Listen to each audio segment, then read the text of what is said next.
got a world to meet. Letters turn to words, words make sound. Put them all together and we break new ground. Knowledge is power, you hold the key. Reading unlocks what you're meant to be. Turn the page, light the way.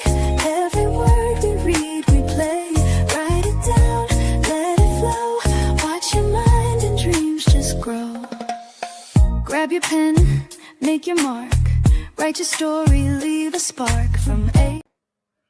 Hey, good afternoon. Happy Sunday, everyone. My name is Katina Taylor. I'm the founder and CEO of Dreams KC. And all of this last 7 days, we have been having some amazing author spotlights in recognition of Black Children's Book Week, which officially ended yesterday, but we could not end before we highlighted our last two authors. And so I'm bringing our last and final. He's the last, but he certainly is not the least.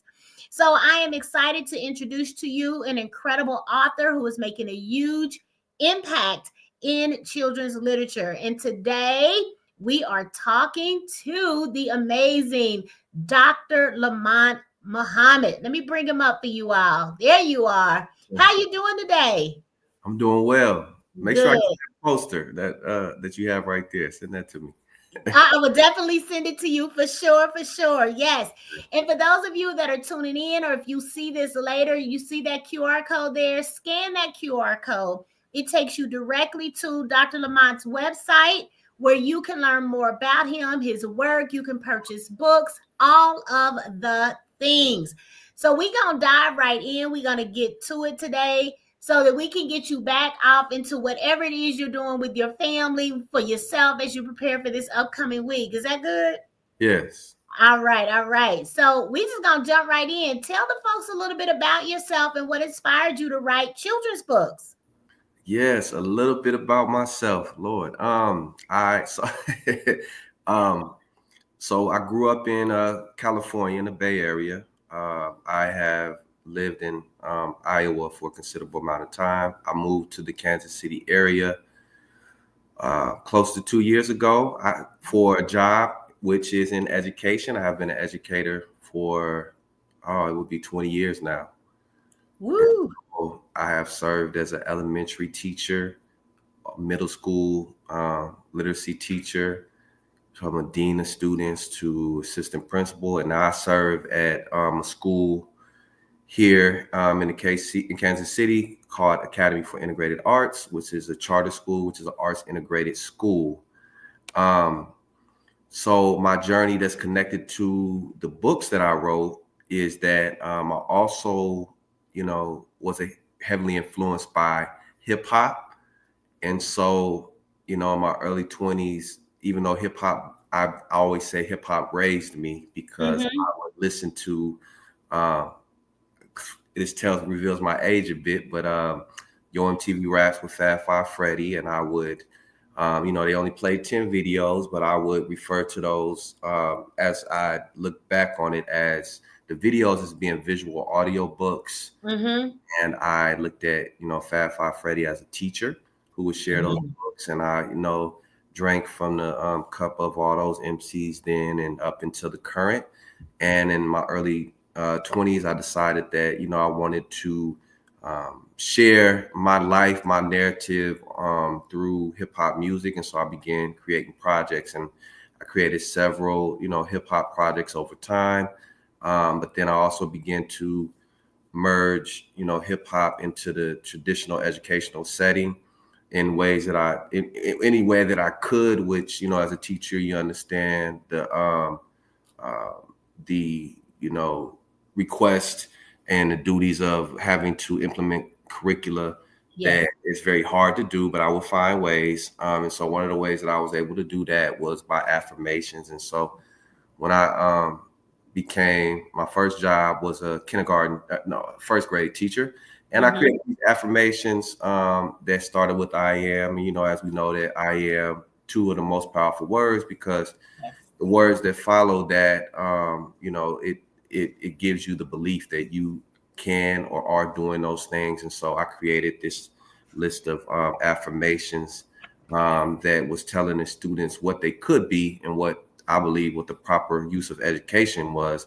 And then I created affirmation. I learned that the students were able to recite that, these first graders not being able to even barely read, but the rhythm and rhyme stuck with them, right? And so I ended up creating a song from the affirmations titled I Am. And then eventually in my mind, I just dreamed a little further and said I can produce a book. And I did, and it took me a while to publish it, but then I decided that I could self-publish it, and I Am was my first book. And from there, I was off doing books. I love it. I love it. Well, I will tell you that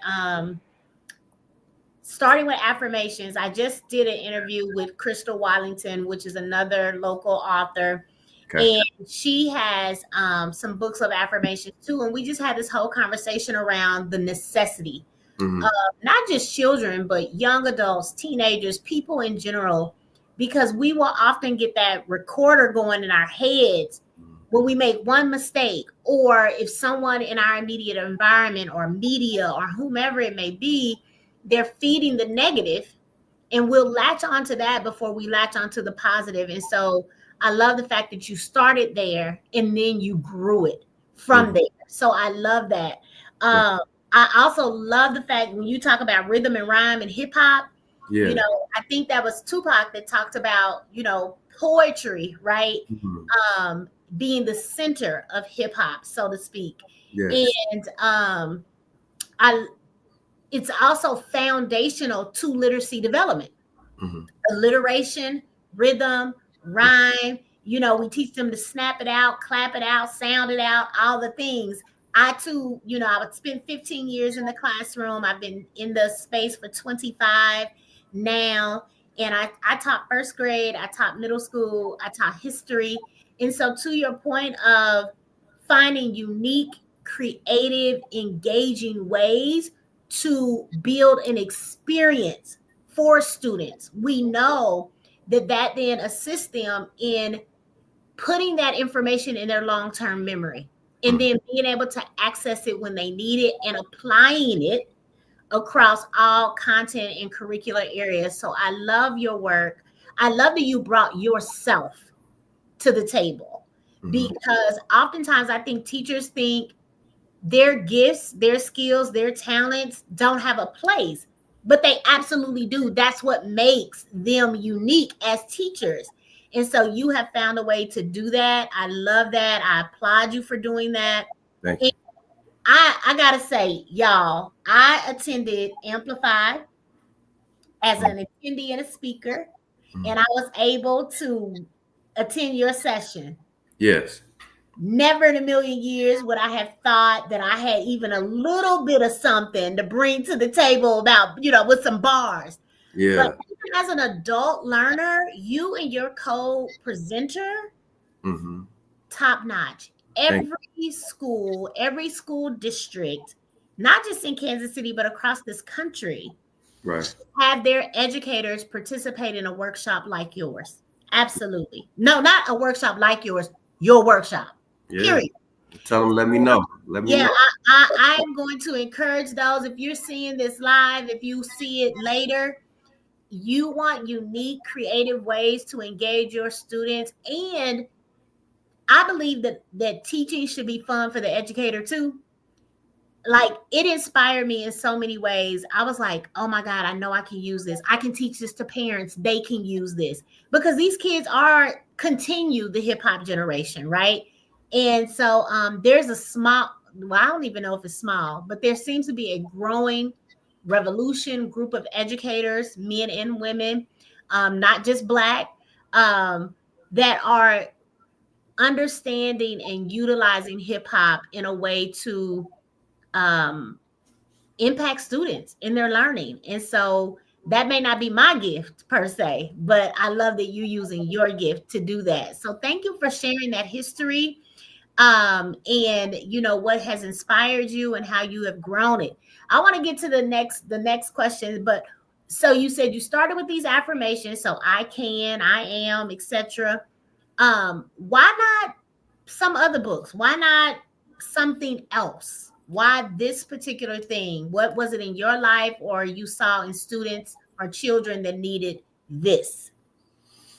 I just thought about what I needed growing up. You know, I was a child who, you know, my father and my mother were very young. They were teenagers when they had me. My mom was 15 and my Mm. dad was 16.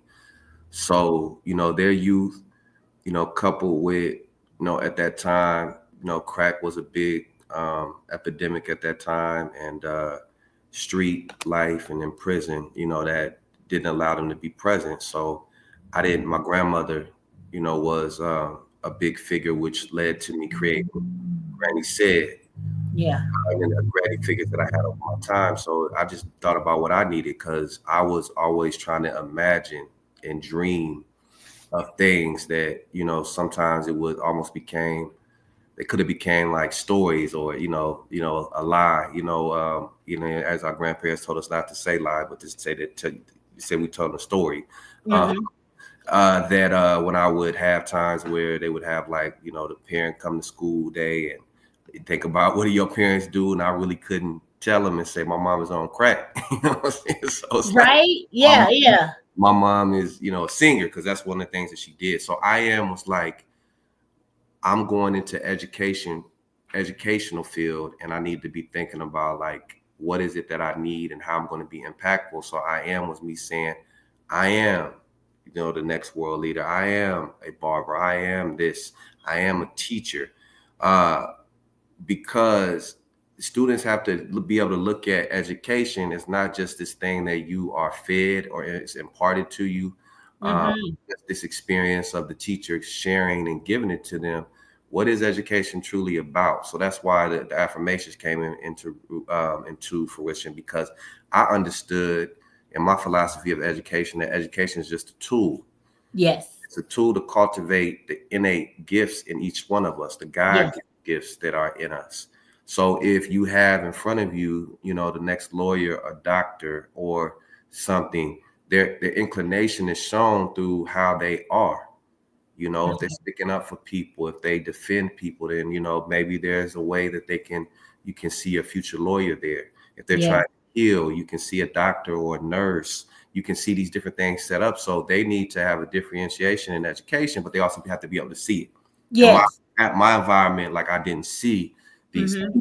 I had to dream of these people. So I wanted to put this in front of them so they can start having a conversation with themselves about that. But it also became like a part of my beginning get to know you curriculum. And I put that in the back Yeah. of my book because I would make them in the beginning. Think about what you want to be. Okay, you want to be this. What is that? Why do you want to be this? What does it take to become that? What are you going to have to do? And I'm talking to third graders telling them that. So I did it because I need it. And then I am moving from that to say I can, because I thought that, okay, I am that. But you know what? I really can be this. This is possible. Yes. So Yes. that's why it evolved in such a way to that. And then it came through, you know, as I said, like the Granny Said, the BU. So the hip hop, the way these books are formatted are like, I call them hip hop children's books, because I write them in a way as if I would write a song. Like, I put rhyming a verse with bars, which I teach my students as using my session, that these are lyrical sentences, Yes. because it's necessary for them to understand that their culture should be accepted. We Yes. have pushed over time, as we start as a teacher, to try to sprinkle it into spaces, but then Hmm. created a space outside, and we started hip hop literacy and hip Yes. hop summer school, Yeah. and began to have these things happen to a certain point that even me getting my dissertation was around writer's identity. But I added to the research that these hip hop authors are writers. Yes. My process that I found, like, I am a writer. So then I added that to create that space so that, you know, children can feel like, okay, there is a possibility of these things. And so my book was written in a format of verses, bars, and then this affirmations that repeated like a hook in a song, and then some more Yes. affirmations, and that ended off with the hook of affirmation. So yeah, it was strategically done that way. That's Yes. why, because I needed it. I am a hip hop a student. I mean, a child of the hip hop culture. So I needed to see that, and it made me feel true, and that I was showing up authentically.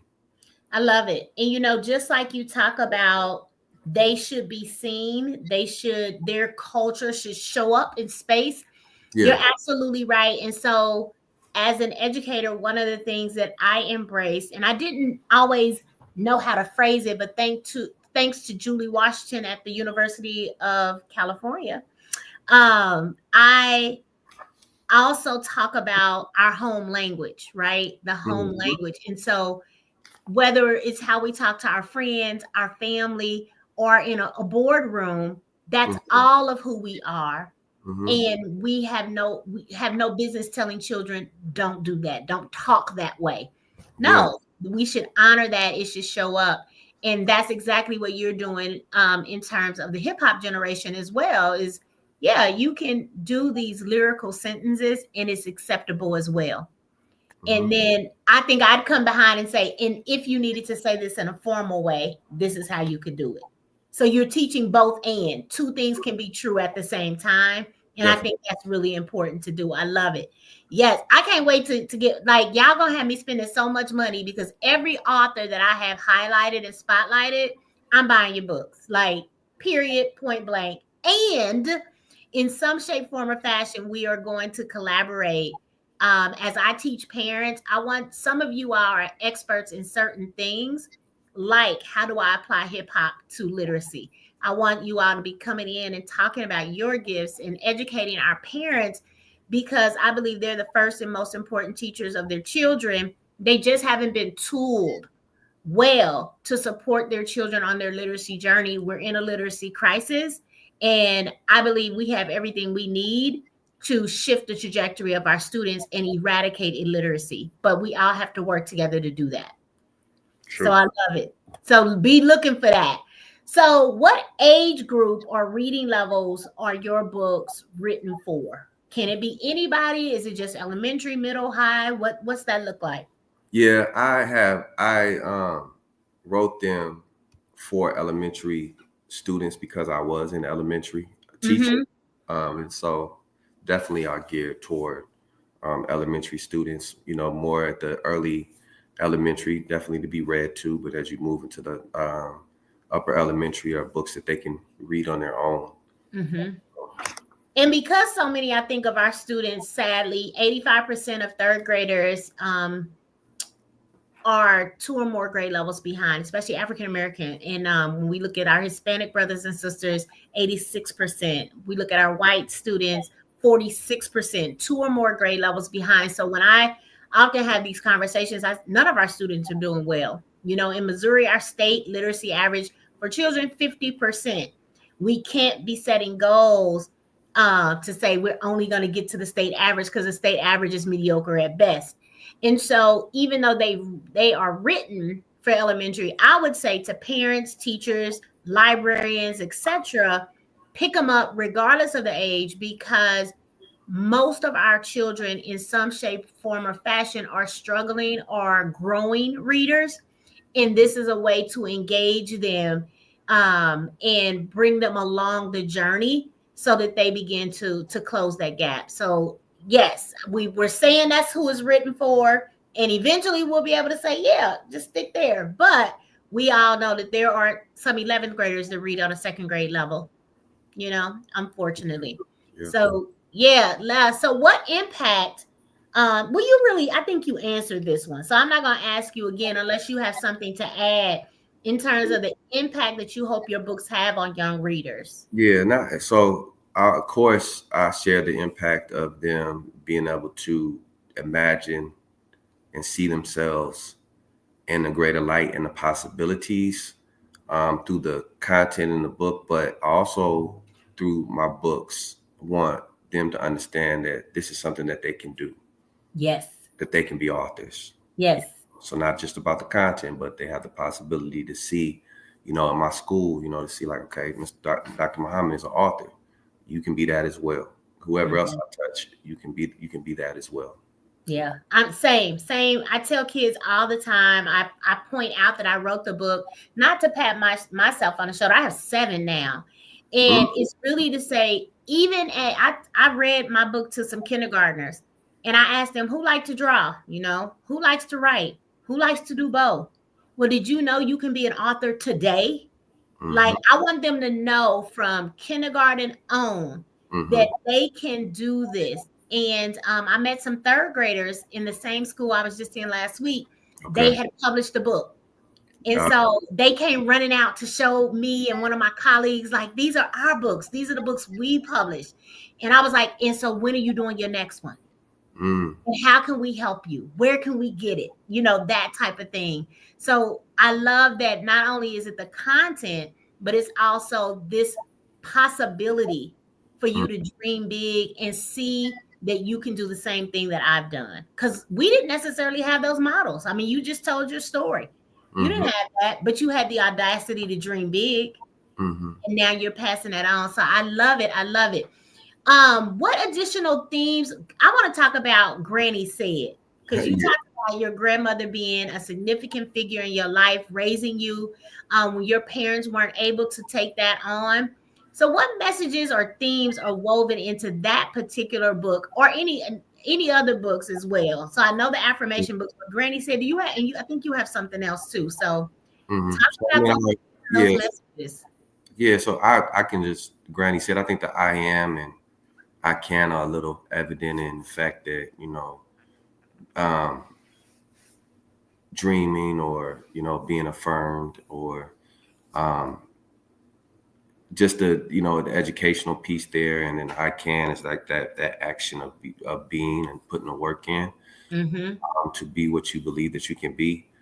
Granny said, it's a lot about it taking a village, Yeah. um, in there. So just about um, some of the also it also covers some of the what should I say? Some of the I don't say obstacles, but just the everyday things that an elementary child would encounter, or just things that they would do, like brushing your Mm-hmm. teeth, put your clothes on, and you know, um, the words, the hook, the affirmation that repeated in my head is kind of leaving me, but it was, anyway, it's just really about that. It was important for me to highlight the fact that the granny figures was just very important, and they're a Yes. part of the village, and they were really a big part of the village back in the 90s when I was growing up, in the 80s and 90s and things like that. So, Absolutely. And I can attest to that. My mother raised my niece. mhm, So I get it. I understand it for sure. I'm a grandmother now. And okay. while I don't necessarily have that responsibility sitting on my shoulders, my son and their mom do a great job as Yeah. parents.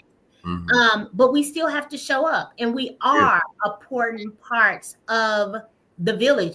Our children lean on us, and then our grandchildren are going to come to us in a different way than our children did.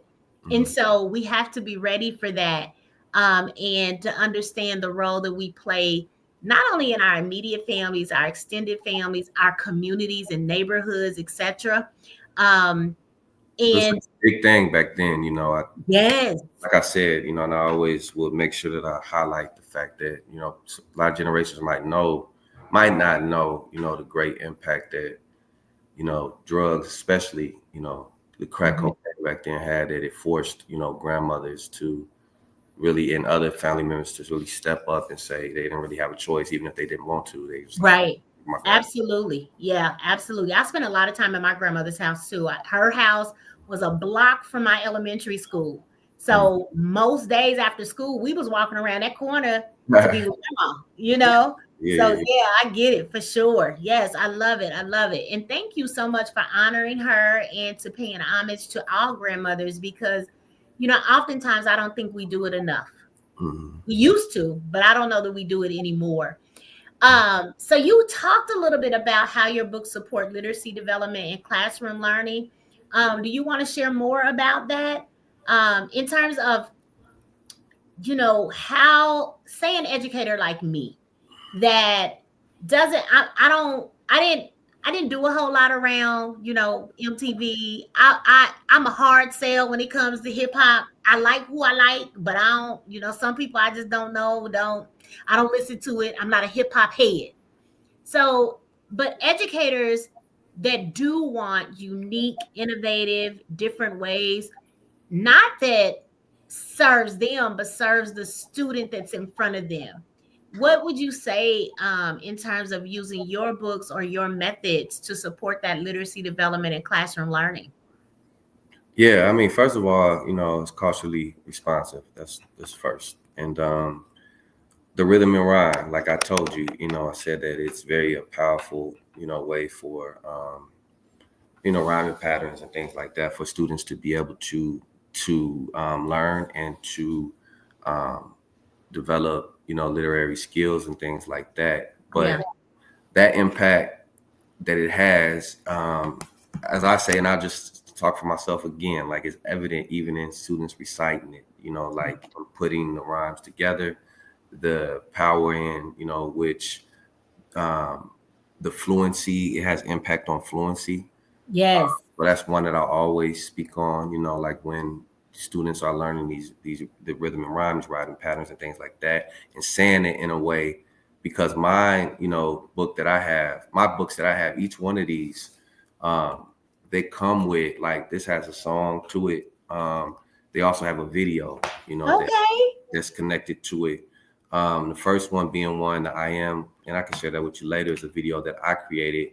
And then I used some of the students that I had just to be a part of it. But the Yeah. second one, I actually, when I started to teach, when we first did hip hop literacy, hip hop summer school, when I, as a fourth grade teacher, then I started to do an after school program for hip hop literacy. And then I started to take students and work with some of the students who were top priority students who were struggling in the classroom with Yeah. behavior.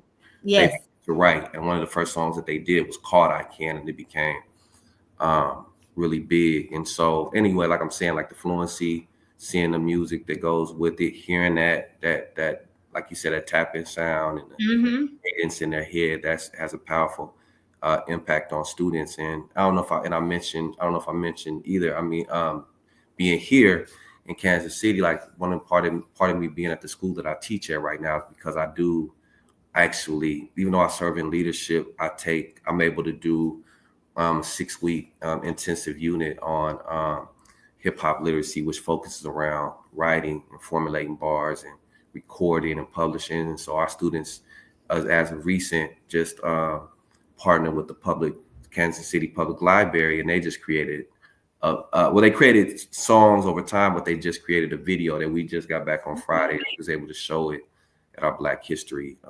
Awesome. Congratulations to Yeah. you, to your students, to AFIA for Mhm. doing the real work, right? Yes. And understanding and knowing that we have a ton of kids who are creatives, Definitely. and they need that outlet. Every child is not going to be an athlete, you know.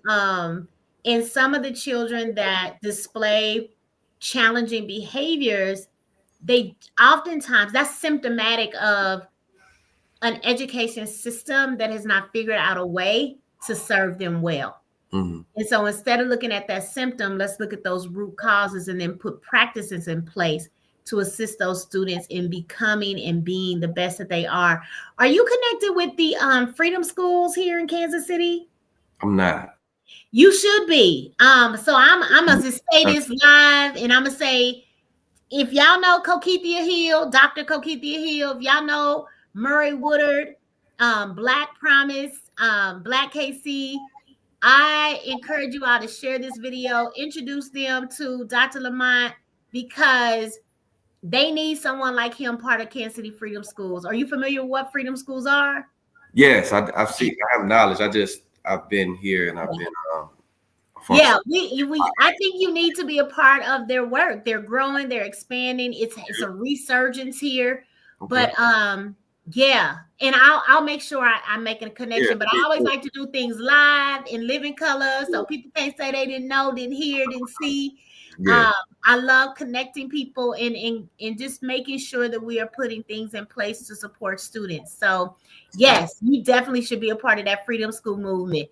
What other products or services do you provide? Do you do PD? I know I talked about it before. Do you do PD for teachers? Yeah.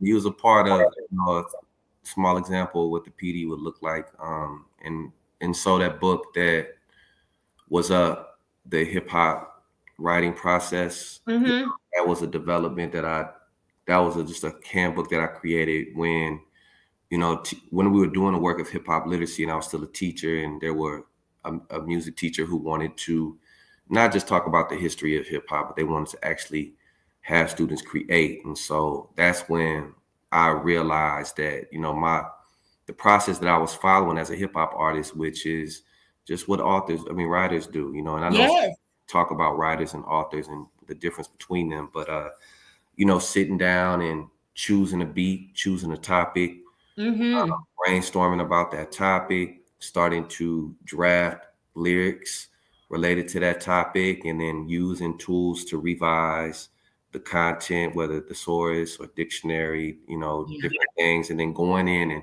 publishing it, cleaning it up, but then publishing it in another way when you go in the studio and Yeah. record. And so I provide, a service of teaching, teachers how to, utilize that and turn that hip hop, that process into, you Yeah. know, formulating lyrics. And so that's on my website as well. And we've done those, and then also do like just curriculum writing around. If someone wants to do a unit Yeah. on that, I could show them how to do that as well. And yeah, shoot. I Speaking, love it. I love it. I'm excited about like what this means for yeah, sure. Now yeah, the workshop that you did at Amplify that I yeah. participated in, I know that was a small snippet of what it could be. So Mm-hmm. if you were to do that full scale for a group of educators, is that one session? Is that multiple sessions? What does that look like? Yeah, we would. So the session that you participated in, I think that it would just be longer pieces and focuses on areas that we had to go Yeah. over. Even though you're able to see it, it's Yeah. more. And then you always want to, end with allowing educators the opportunity to put the content and what you've talked about into action. So you want to Yes. definitely offer them some time to plan and be there as a support to help them plan that if that's something that they would like to do and bring into their classrooms, which Yeah. works well with poetry units and things like that. I'm just blessed to be in a space where that it is a space there, because I do believe in my research, as I said, that it should have its own space. Yes. Writing lyrics and hip hop and write lyrics specifically should have its own space as a unit, not something that's just kind of weaved in A there. sidebar. Yeah, I love it.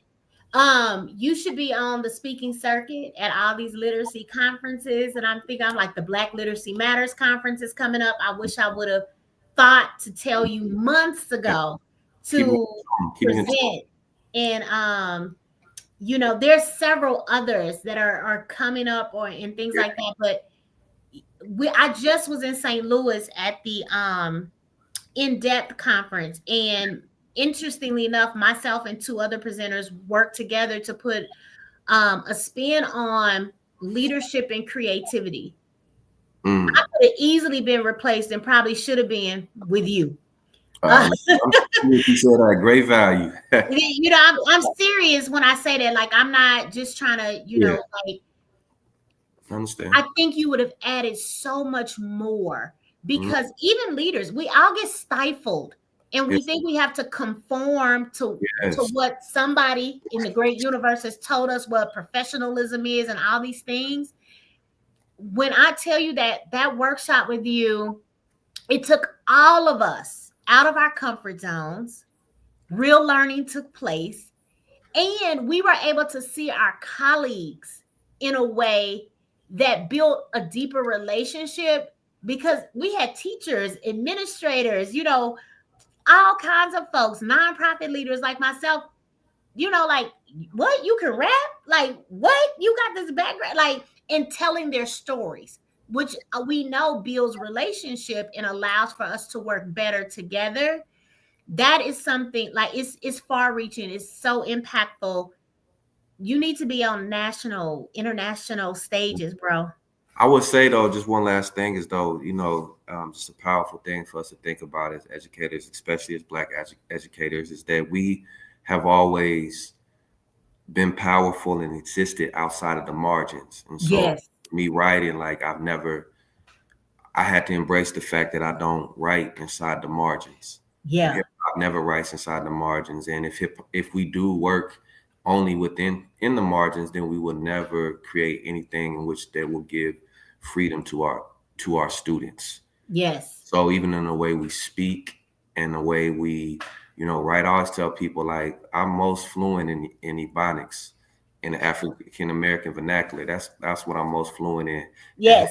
I don't care, and I come from the Bay Area where, language was just a real thing. And I'm glad that and blessed in my life that I was able to have people and resources and be fearless enough to say like, this is who I am, and we're gonna show up this way. And then it became something that they had to say, oh yeah, wow, okay, that is powerful because of the Yeah. work.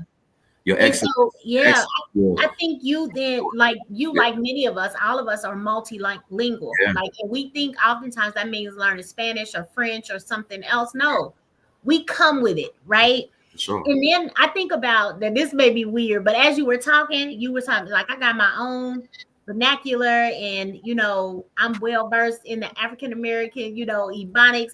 But I also thought about like even within our community, there are sub dialects and languages that exist. I was thinking about pimps, Yeah, it's a whole nother. whole other language, right? Yeah. And Yeah. I'm not necessarily glorifying it, but what I will say is that is a unique. My mother also, I think about her like growing up pig Latin, you know. Right. So man, that like you just sparking all this stuff in my head. I don't know what to do with it, but I think it's certainly a way to reframe conversation around language, Definitely. and especially the African American experience in language. Yeah. And it's Yeah. also a way to accept the invitation that our children give us, because no matter how much I think I believe in my era of hip hop, the only reason, that I was able to keep evolving and with hip hop literacy is because I accepted the invitation of my students. Mm. And that like when we were using the literacy aspects to start talking about how to write lyrics, I was trying to merge them with a curriculum that the district wanted to do. And they Mm-hmm. told me one day when I was asking them like, who's your favorite writers and authors? And they telling me Judy Blume and Christopher, what's my brother name? They did Bud Not Buddy. Different. Mm-hmm. Somebody was like the baby. It was like, Yeah. wait, the baby just came out. And I'm like, who was the baby? And as much as I know about hip hop, I had to go home and do me some research. And I came back that next day. I had listened to his song called Suge. And because, as a teacher, you know that you use other texts to help students learn. Yeah. His cadence up there. And I said, okay, we're going to do a mini lesson today on how to write lyrics using his cadence. Oh, And wow. da, da, da, da, da, Yeah. da, da, da. And we wrote, and that became one of the ways that they can pattern themselves after that particular author. I love it. And so Yes. the invitation that they give, and it's always a moment if they come in and say something that we, even in all of our blackism and our blackness, don't know, and they say something, and we like, okay, it's so simple to say, well, tell me, what does that mean? Right. Tell you, and you say, oh, you know what? Back in the days, we used to say, etc. Right. Yes. Yeah. So I love that you said that. Accept the invitation of our students. That may end up on a shirt. I will give you credit for it. I need my money. I think that's important. Like when I hear phrases and things like that resonate with me, I'll give you credit, but I'm gonna use that because it's powerful. That is powerful. Accept the it's life changing. Because let me say this though, if you can't accept my invitation to share with you who I am and what I bring from my community language, and then you want me to accept what you put in front of me, it's already going to be a miss, because once you try to tell me something and I was already trying to tell you something, we can't hear. There's no communication. Yes. You accept what I'm saying and say like, here, I come with this hip hop, or I come with this, what these Kansas City streets have shown me, and you want to listen and you're interested, and I'm gonna be a little bit more inclined to listen to what you're trying to give me as a teacher that don't necessarily connect with where I am, where I'm from, what I've been through, and where I'm trying to go. Yes. We need a partnership. Yeah. Right? Absolutely. I tell people that all the time, is that it's not about being the sage on the stage. It's how do we partner for the development of these children, and how do you partner with children themselves? They should own their own learning. Yes. Yeah, I love it.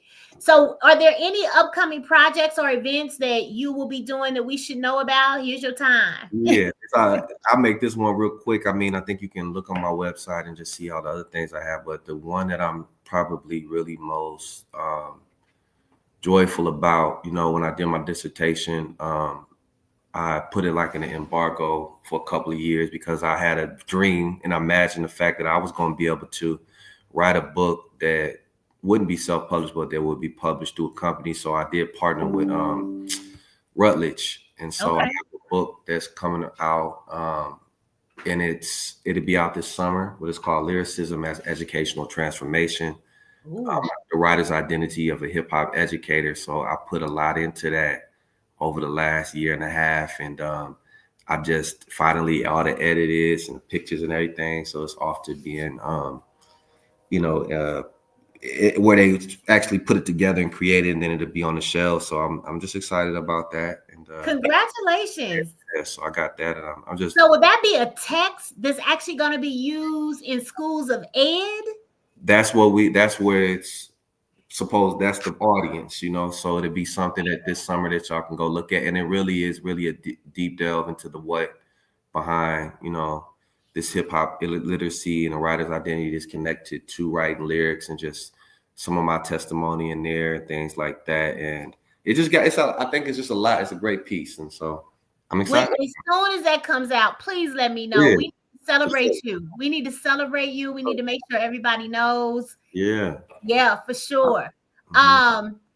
That being said, what is the best way? I've been having your website. Is that the Yeah. best way for folks to follow you, learn about your work? You have press releases out there when new projects are coming. Is that where everybody can find you? Yeah, just lamontportrayal.com, and my email is similar. It's lamontportrayal@gmail.com, and then my social media is all Dr. Lamont Portrayal Muhammad. So Got you. Yes. follow me on that. Wonderful. If you could leave parents, teachers, students, one message as we close out, this is my final author spotlight for Black Children's Book Week. What would you say? What's that message? And I'm a spotlight you because they don't need to see me. They need to hear from you. Well, you know what? I've been thinking about this. I started off with outside the margins, and so you heard me say that, and you also know that I believe that education is a tool to cultivate innate gifts. But I want to say one thing that's kind of more from spiritual content, because it's Sunday, right? Is that Yeah. just don't ever conform, to what this particular world has categorized us as, or try to marginalize us as. And I leave it with the last part: be transformed Yes. by the renewing of your mind, in Yes. whatever way that looks. I Feeding love it. the mind, giving the space to be who you are, to the things that you are inclined to, because most likely the thing that your children, and even us as grown children, the thing you think about most and that you do really well, or you do in a way that people say, oh man, that's a unique spin on, is probably what you are born to do. Mm-hmm.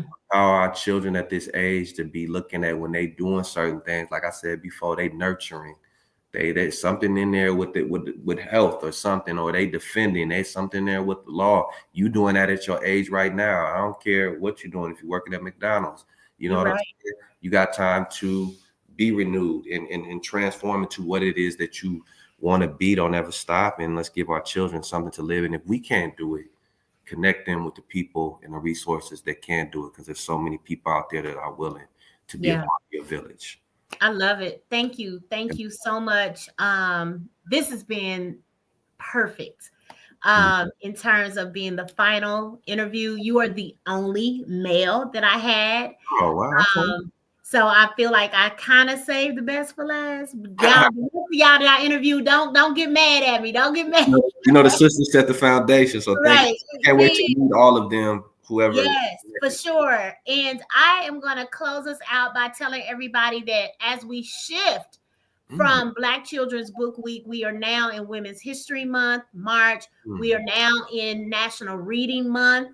And the theme for this year is join in. So we invite you to join in with us as we continue to build confident and competent readers. Join in with us as we empower students as a community, right, to embrace who they naturally are, their God-given gifts, skills, and talents. Join us as we, as we resist, as we are transformed and we are not conforming. Join us in the work. That's all I have. I want to thank you again. Thank you. For joining us. I am going to close us out. Well, let me ask you this, because you're the lyricist, even though it wasn't hip hop. But what'd you think of the song? What'd you think of the song that you heard playing at the beginning? I didn't even hear it. I'm you sorry. Didn't hear it? Oh, man. I'll send it to you. You can give me a critique. So I don't write. No, it's not me. Oh. What I did is I used some AI tools. And I wanted to capture Black Children's Book Week, reading literacy. So I got some lyrics. I went over to another tool. I was able to find some melodies and things like that and be able to put it together to just intro this out. That's it for music for me. I don't play an instrument. I can't sing. Okay. But outside of that, I've taught a music class and things like that, but yeah, so I was like, I needed him to give me some feedback on the work. I'll send it to you and you check it out for sure. Well, thank you all for joining us. Tap in, go to his website, learn more about his work, support his work, and reach out if you are a school district, an individual school. If you are leading some type of conference planning or anything like that, and you need an innovative, not even, and if you just are true to who you are. I mean, you are innovative and things like that, but it really is just about meeting our students where they are, accepting the invitation of our students. If you need a teacher to present, an educator, a leader, Dr. Lamont got you covered. So reach out to him for sure via his website, lamontpetrail.com. That being said, we're signing off. Thank you again. Talk to you soon. See you. Bye.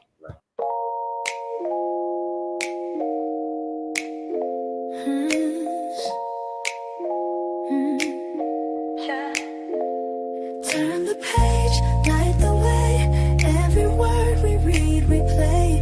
Write it down, let it flow. Watch your mind and dreams just grow.